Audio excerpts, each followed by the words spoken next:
दोस्तों यूँ तो मार्केट में बहुत सारे ऐसे बैंक हैं जो आपको इंस्टेंट अकाउंट ओपन करके देते हैं, लेकिन आपको वो सुविधाएं नहीं देते हैं जो आपको इंस्टेंट चाहिए, जैसे इंस्टेंट अकाउंट की सुविधा, वर्चुअल डेबिट कार्ड की सुविधा, नेट बैंकिंग की सुविधा, या आपको यूपीआई चलाना हो। मान लीजिए आपको फ़ोन पे या गूगल पे, पेटीएम आपको इंस्टेंट चलाना हो, तो वो सुविधाएं आपको देखने को नहीं मिलती हैं। तो इस वीडियो में हम एक ऐसे बैंक के बारे में बात करने वाले हैं जो आपको इंस्टेंट अकाउंट ओपन करके देता है, जिसमें आपको वर्चुअल डेबिट कार्ड भी मिल जाता है, नेट बैंकिंग भी आप उसमें एकदम से चला सकते हैं। अगर आप फोन पे, गूगल पे चलाना चाहते हैं तो वो भी इंस्टेंट चला सकते हैं। और वो बैंक है दोस्तों इंडिया पोस्ट पेमेंट बैंक, जिसमें आप हर एक सुविधा बहुत आसान तरीके से ले सकते हैं।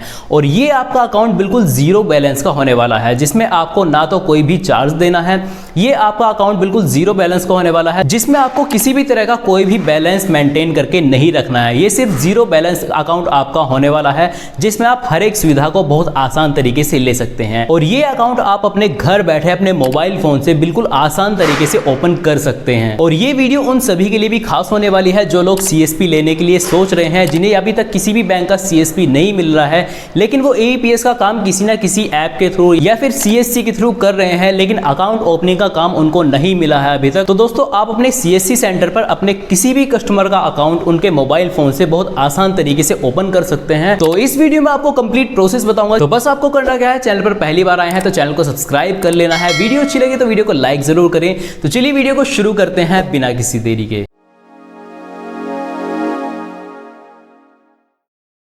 अब दोस्तों यहाँ स्क्रीन पर आप देख सकते हैं मैंने अपना एक अकाउंट ओपन किया था, जिसमें अभी तक मुझे कोई भी प्रॉब्लम नहीं आई है। यहाँ आप देख सकते हैं मेरा जो सेविंग अकाउंट है उसमें आप मेरा बैलेंस भी देख सकते हैं। वैसे तो मैंने हाइड कर रखा है, लेकिन यहाँ पे आपको बहुत सारी सुविधाएं देखने को मिल जाती हैं। अब यहाँ पे आप देख सकते हैं जो मेरा वर्चुअल डेबिट कार्ड है वो भी यहाँ पे आपको देखने को मिल जाता है। जब भी आप अकाउंट ओपन करेंगे तो आपको अपना वर्चुअल डेबिट कार्ड वहाँ पे देखने को मिलेगा। तो दोस्तों अकाउंट ओपन करने के लिए आपको सबसे पहले प्ले स्टोर पर आ जाना है। प्ले स्टोर पर हम यहाँ पे सर्च कर लेते हैं। आपने प्ले स्टोर को ओपन कर लिया होगा। यहाँ पे आपको सर्च कर लेना है India post payment bank mobile banking या फिर आईपीपीबी मोबाइल बैंकिंग। तो दोस्तों यहाँ पे आपको एक एप्लीकेशन देखने को मिल जाता है जो है India post payment bank mobile banking. अगर आपके फ़ोन में इंस्टॉल नहीं है तो इंस्टॉल कर लीजिएगा। मेरे फ़ोन में इंस्टॉल नहीं है तो मैं सबसे पहले इसको इंस्टॉल कर लेता हूँ। अब यहाँ पे हमारा जो एप्लीकेशन वो इंस्टॉल हो गया है। सबसे पहले इसको आप ओपन कर लीजिएगा। अब ओपन करने के बाद आपको जितनी परमिशन यहाँ पे मांगी जाती हैं वो सारी आपको अलाउ कर देनी है, चाहे वो लोकेशन से रिलेटेड हो या फिर किसी भी चीज़ से रिलेटेड हो, आपको सारी चीज़ों को अलाउ कर देना है। जैसे आप इसको अलाउ करते हैं तो यहाँ पर आपको इंटरफेस देखने को मिलता है, जिसमें आपको दिखाया गया है आईपीपीबी मोबाइल बैंकिंग और आपको एक लॉगिन का ऑप्शन दिया जाता है। तो दोस्तों आपको लॉगिन नहीं करना है क्योंकि हमें एक नया अकाउंट ओपन करना है। तो आपको सिंपली एक ऑप्शन दिया गया है ओपन योर अकाउंट नाउ। तो सबसे पहले हम इस पर क्लिक कर लेते हैं और यहाँ से हम अपने अकाउंट को ओपन कर पाएंगे। तो हमने इस पर क्लिक कर लिया है और जैसे आप इस पर क्लिक करते हैं तो यहाँ आपसे पूछा जाता है are you resident of tax purpose in a country. तो यहाँ से आपको यस कर देना है। तो जैसे आप इस पर यस कर देते हैं तो यहाँ से आपको अपना मोबाइल नंबर यहाँ पे फिल करना होगा। जो भी आपके आधार कार्ड से लिंक है वो मोबाइल नंबर आपको यहाँ पे फिल कर देना है। मोबाइल नंबर फिल करने के बाद आपको यहाँ पे प्रोडक्ट नेम दिखाया जाता है, जिसमें आपका सेविंग अकाउंट ये होने वाला है जीरो बैलेंस का। उसके बाद आपको अपना पैन नंबर यहाँ पे फिल करना होगा। हम यहाँ पे पैन नंबर को फिल कर लेते हैं। पैन नंबर फिल करने के बाद आपको सबमिट बटन पे क्लिक कर देना है। जैसे ही आप सबमिट बटन पे क्लिक करते हैं तो यहाँ से एक नया इंटरफेस ओपन हो जाता है, जहाँ से आपको अपना आधार नंबर जो है वो यहाँ पे फिल करना होगा। तो यहाँ पे आधार नंबर के थ्रू हम अकाउंट ओपन कर सकते हैं। अगर आपके पास वर्चुअल आईडी है तो वर्चुअल आईडी के थ्रू भी आप अकाउंट को ओपन कर सकते हैं। तो यहाँ से मैं आधार नंबर को फिल कर लेता हूँ। तो यहाँ से हमने आधार नंबर को फिल कर दिया है। आपको दोबारा आधार नंबर को फिल करना होगा और जो आपको बॉक्सेस दिए गए हैं ये आपको टिक कर देने हैं दोनों। उसके बाद आपके मोबाइल नंबर पर एक ओटीपी आएगा, जो भी आपके आधार कार्ड से लिंक है उस पर एक ओटीपी आएगा। तो सबसे पहले हम यहाँ पे ओटीपी को फिल कर लेते हैं। मेरे पास ओटीपी आ गया है और ओटीपी फिल करने के बाद आपको सबमिट बटन पे क्लिक कर देना है। जैसे आप सबमिट बटन पे क्लिक करते हैं तो यहाँ से आपका एप्लीकेशन फॉर्म ओपन हो जाता है, जिसमें आपको 5 स्टेप्स को कंप्लीट करना होगा। अब यहाँ से आप देख सकते हैं आपकी पर्सनल डिटेल्स है, पैन कार्ड नंबर है या कम्युनिकेशन एड्रेस, जो भी आपका एड्रेस है वो आपको फिल करना होगा। नॉमिनी की डिटेल्स आपको यहाँ पे फिल करनी होगी, एडिशनल इन्फॉर्मेशन है और अकाउंट इन्फॉर्मेशन है। तो सबसे पहले हमें एक एक करके यहाँ पे अकाउंट की डिटेल्स को फिल कर लेते हैं। तो जैसे हम पर्सनल इन्फॉर्मेशन पर आते हैं तो यहाँ से आपको अपना जो मदर नेम है वो आपको यहाँ पे फिल करना होगा। आपका मदर नेम है, अगर आप मैरिड हैं या अनमैरिड हैं तो यहाँ पे आपको दिया गया है हस्बैंड या वाइफ का नाम, तो आपके हस्बैंड और वाइफ का नाम आपको यहाँ पे फिल करना होगा। आपकी मदर नेम है, फादर नेम है, जो भी डिटेल्स आपको यहाँ पे दी गई हैं, कुछ डिटेल्स मैंने हाइड कर रखी हैं जो मैं यहाँ पे शो नहीं कर सकता। और यहाँ पे आप देख सकते हैं ऊपर हमारी डिटेल्स भी आ गई है। आधार कार्ड के थ्रू जितनी भी डिटेल्स हैं वो सारी फैच हो जाती हैं, कोई भी आपको सिर्फ 2-3 डिटेल्स जो है वो आपको यहाँ पे फिल करनी होगी।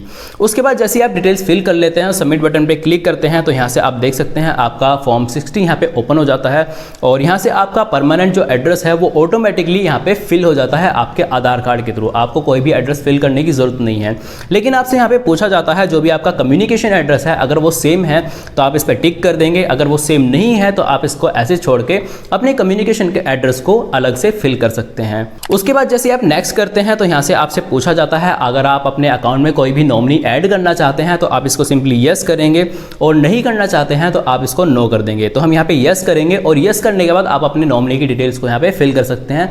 नॉमिनी आप अपने भाई को, बहन को, अपने माता पिता को, किसी भी गार्जियन को आप बना सकते हैं जो भी आपके ब्लड रिलेशन में होते हैं। उसके बाद जैसे आप नेक्स्ट करते हैं तो यहाँ से आपसे पूछा जाता है नेशनलिटी में आपको इंडियन ही रखना है और मैरिटल स्टेटस अगर आप मैरिड हैं या फिर अनमैरिड हैं वो आप चूज़ कर सकते हैं। उसके बाद आपसे पूछा जाता है आपका ऑक्यूपेशन क्या है, आप स्टूडेंट हैं या जॉब करते हैं या आपकी सैलरी है या गवर्नमेंट एम्प्लॉय है, वो आप यहाँ पे सिलेक्ट कर सकते हैं। उसके बाद आपसे पूछा जाता है आपकी एनुअल इनकम कितनी है, तो जो भी आपकी एनुअल इनकम है वो आप यहाँ पे फिल कर देंगे। उसके बाद आपसे पूछा जाता है आपका एजुकेशन लेवल क्या है, आपने 12th कर रखा है, 10th कर रखा है, ग्रेजुएट है, पोस्ट ग्रेजुएट है, वो आपको सिंपली यहाँ पे सिलेक्ट कर लेना है। और उसके बाद आपको यहाँ पे दिखाया जाता है पॉलिटिकली एक्सपोज पर्सन, तो आपको इस पर नो ही रहने देना है। उसके बाद आपको नेक्स्ट बटन पे क्लिक करना है। जैसे ही आप यहाँ पे नेक्स्ट बटन पे क्लिक करते हैं तो यहाँ पे आपसे पूछा जाता है रिक्वेस्ट एन अकाउंट स्टेटमेंट, तो आप यहाँ पे चाहते हैं कि अगर आपके जो अकाउंट है उसका स्टेटमेंट आप यहाँ पे लेते रहें अपने ईमेल के थ्रू या फिर आपके व्हाट्सएप के थ्रू, तो आप इस पर यस कर देंगे। और यहाँ पे आपसे पूछा जाता है mode of account settlement delivery, तो यहाँ पे आपको सेलेक्ट बटन पे आकर आपको ऑनलाइन मोड को चूज कर लेना है, तो आपका जो स्टेटमेंट है वो आपको ऑनलाइन मोड में मिलता रहेगा। उसके बाद आपसे पूछा जाता है कि भाई आप अपने अकाउंट को डीबीटी के माध्यम से जोड़ना चाहते हैं, मतलब जितनी भी सरकारी स्कीम्स होती हैं, जैसे गवर्नमेंट की तरफ से कोई भी पैसा आता है, चाहे वो किसान सम्मान निधि हो या फिर वृद्धा पेंशन हो, तो उसका जो पैसा आता है वो आपके डीबीटी के माध्यम से आता है। तो दोस्तों डीबीटी वो होता है, मान लीजिए आपने कोई भी अकाउंट ओपन कर रखा है और उसी अकाउंट पर्टिकुलर अकाउंट में आप गवर्नमेंट का पैसा मंगाना चाहते हैं। मान लीजिए आपके 5 अकाउंट हैं या फिर 2 अकाउंट हैं और 2 में से आप सिर्फ इसी अकाउंट को चाहते हैं कि हमारा जो गवर्नमेंट का किसी भी तरह का पैसा हो वो इसी अकाउंट में आए, तो आप इस अकाउंट में डीबीटी कर सकते हैं। तो यहाँ पे आपको ऑप्शन दिए जाते हैं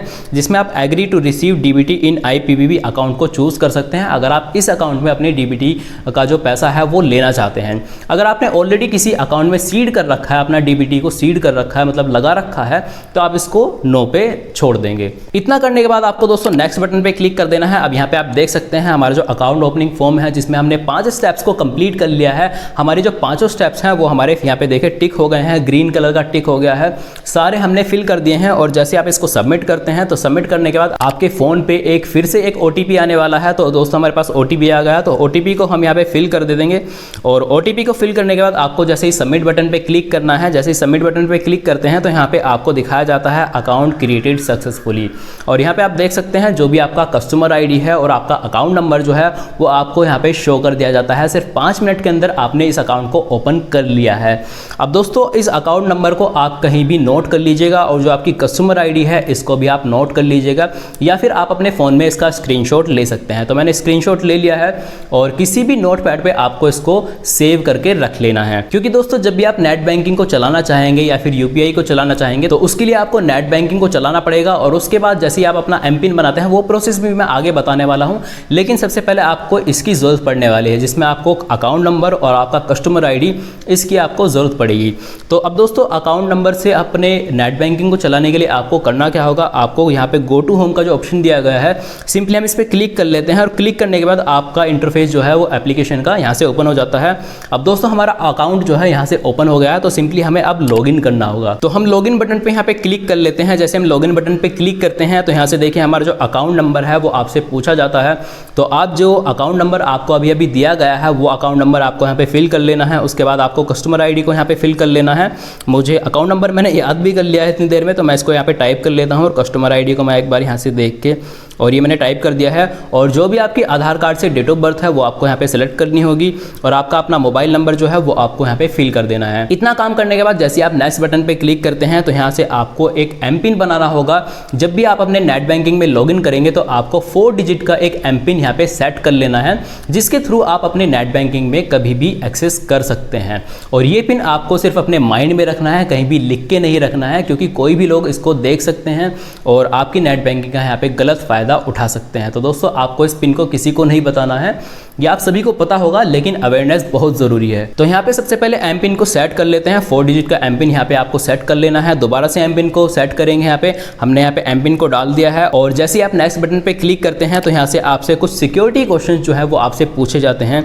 जैसे आपका बर्थ प्लेस पूछा जाता है, या फिर जो आपका पहला स्कूल है, जब भी आपने अपना पढ़ाई को स्टार्ट किया होगा तो जो सबसे पहला स्कूल है वो आपको कौन सा याद है। किसी भी स्कूल को आप डाल सकते हैं, लेकिन आपको बस माइंड में रखना है कि वो सिक्योरिटी क्वेश्चंस क्या हैं। या फिर आपका फेवरेट फ्रेंड कौन है, जो भी आपका फेवरेट फ्रेंड है, जो भी आपके क्लोज है, उस फ्रेंड का आप यहाँ पे नाम फिल कर देंगे। और उसके बाद आपका जो फेवरेट टीचर है उसका नाम आप यहाँ पे फिल कर सकते हैं। उसके बाद जैसे आप नेक्स्ट बटन पे क्लिक करते हैं, इतनी इन्फॉर्मेशन फिल करने के बाद तो यहाँ से आपको दिखाया जाता है रजिस्ट्रेशन सक्सेसफुली। इतना करने के बाद आपको लॉगिन बटन पे क्लिक कर लेना है। जैसे आप लॉगिन बटन पे क्लिक करते हैं तो यहाँ से आपको इंटरफेस दिखाया जाता है, जहाँ से आपको अपना जो भी आपने अभी 4 डिजिट का एम पिन बनाया था वो आपको यहाँ पे फिल करना होगा। जैसे आप फिल करते हैं और लॉगिन करते हैं तो लॉगिन करने के बाद आप यहाँ से देख सकते हैं जो हमारा अकाउंट है वो यहाँ पे ओपन हो गया है बिल्कुल फुली तरीके से। और यहाँ पे आप देख सकते हैं मेरा जो सेविंग अकाउंट है वो यहाँ पे ओपन हो गया है और इसमें जितना भी बैलेंस है, अगर यहाँ पे मैं आई बटन पे क्लिक करता हूँ तो आई बटन पे क्लिक करने के बाद मैं अपने बैलेंस को चेक कर सकता हूँ। और यहाँ पे इसमें बहुत सारी सुविधाएं आपको मिल जाती हैं, जिसमें आप मिनी स्टेटमेंट को आप चेक कर सकते हैं। अदर बैंक ऑप्शन आपको दिया जाता है जिसमें आप फंड ट्रांसफर कर सकते हैं, या फिर आप यूपीआई सर्विस का आप लाभ लेना चाहते हैं तो दोस्तों आपको यहाँ पे दिख जाता है। यहाँ पे आप सेंड मनी कर सकते हैं, रिक्वेस्ट मनी कर सकते हैं, ट्रांजैक्शन हिस्ट्री आप चेक कर सकते हैं। उसके बाद क्यूआर कोड का भी आपको ऑप्शन दिया जाता है कि क्यूआर कोड के माध्यम से भी आप मनी ट्रांसफर कर सकते हैं। अगर आप नीचे देखेंगे तो यहाँ पे आप बिल पेमेंट कर सकते हैं, डेबिट कार्ड ले सकते हैं, सर्विसेज देख सकते हैं, ऑल अकाउंट जितने भी आपके इंडिया पोस्ट पेमेंट बैंक से अकाउंट लिंक हो गए वो आप यहाँ पे चेक कर सकते हैं, फास्टैग ले सकते हैं, इलेक्ट्रिसिटी बिल को भी आप यहाँ पे पे कर सकते हैं। अब दोस्तों अगर आपको वर्चुअल डेबिट कार्ड को लेना है तो वर्चुअल डेबिट कार्ड को लेने के लिए आपको यहाँ पे ऑप्शन दिया जाता है। जैसे आप देख सकते हैं कॉर्नर में रुपए डेबिट कार्ड, तो सिंपली इस पे क्लिक कर लेंगे हम। क्लिक करने के बाद यहाँ पे आप देख सकते हैं आपको यहाँ पे दिखाया जाता है no virtual debit card for this account. तो यहाँ पे आपको रिक्वेस्ट वर्चुअल डेबिट कार्ड पे क्लिक कर लेना है। जैसे आप इस पे क्लिक करते हैं तो क्लिक करने के बाद आपसे यहाँ पे पूछा जाता है जो आपका कार्ड टाइप है वो आप वर्चुअल डेबिट कार्ड पे ही रखेंगे। और इस पे आपसे पूछा जाता है कि जो आपके कार्ड की वैलिडिटी है वो आप कितने महीने तक की रखना चाहते हैं। तो दोस्तों हमने यहाँ पे 60 को टाइप कर दिया है। मैं जो अपने डेबिट कार्ड की जो वैलिडिटी है वो 60 मंथ के लिए यहाँ पे रखना चाहता हूँ, उसके बाद वो एक्सपायर हो जाएगा, मुझे फिर से रीजनरेट करना होगा अपना डेबिट कार्ड। तो यहाँ से आप एग्री टर्म्स एंड कंडीशन को एग्री कर देंगे और कंफर्म बटन पे जैसे हम क्लिक करते हैं तो क्लिक करने के बाद आपसे यहाँ पे 25 रुपीज़ का जो चार्जेस है वो आपको यहाँ पे पे करना होगा, जिसमें आपका एक इंश्योरेंस भी होने वाला है। तो दोस्तों ये आपको सिर्फ 25 रुपये का जो चार्ज है वो आपको यहाँ पे करना है, कोई भी अदर चार्जेस आपको बिल्कुल भी पे नहीं करने हैं। तो जैसे आप इस पे कंटिन्यू बटन पे क्लिक करते हैं तो दोस्तों आपका जो वर्चुअल डेबिट कार्ड है वो यहाँ से आपको दे दिया जाता है, जिसके थ्रू आप फ़ोन पे, गूगल पे, कोई भी यूपीआई एप्लीकेशन है वो आप रन कर सकते हैं और इंस्टेंट किसी भी अकाउंट में आप पैसा भेजना चाहते हैं तो आप भेज सकते हैं। तो देखा दोस्तों कितना आसान प्रोसेस था इंडिया पोस्ट पेमेंट बैंक में अकाउंट ओपन करने का, जिसमें आपका जीरो बैलेंस का ये अकाउंट होने वाला है। कोई भी बैलेंस आपको मेंटेनेंस करके यहाँ पे नहीं रखना है, सिर्फ जीरो बैलेंस का अकाउंट यहाँ पे ओपन करना है और आप घर बैठे इस प्रोसेस को अपने मोबाइल फ़ोन से, अपने लैपटॉप से किसी भी तरीके से ओपन कर सकते हैं, जिसमें आप इंडिया पोस्ट पेमेंट बैंक की सारी सुविधाओं को ले सकते हैं, चाहे वो नेट बैंकिंग हो, डेबिट कार्ड हो या फिर हो यूपीआई। अब दोस्तों अकाउंट ओपनिंग करने में अगर आपको कोई भी समस्या आ रही है, कोई भी प्रॉब्लम आ रही है तो कमेंट बॉक्स ओपन है, आप कमेंट करके मुझे हर एक सवाल पूछ सकते हैं। मैं हर एक कमेंट का रिप्लाई जरूर करता हूं जितना भी मुझसे पॉसिबल होता है। अब दोस्तों वीडियो अच्छी लगी तो वीडियो को लाइक जरूर करें, चैनल को सब्सक्राइब करना बिल्कुल ना भूलें। मिलते हैं अपनी ऐसी धमाकेदार वीडियो के साथ, तब तक के लिए टेक केयर, जय हिंद, वंदे मातरम।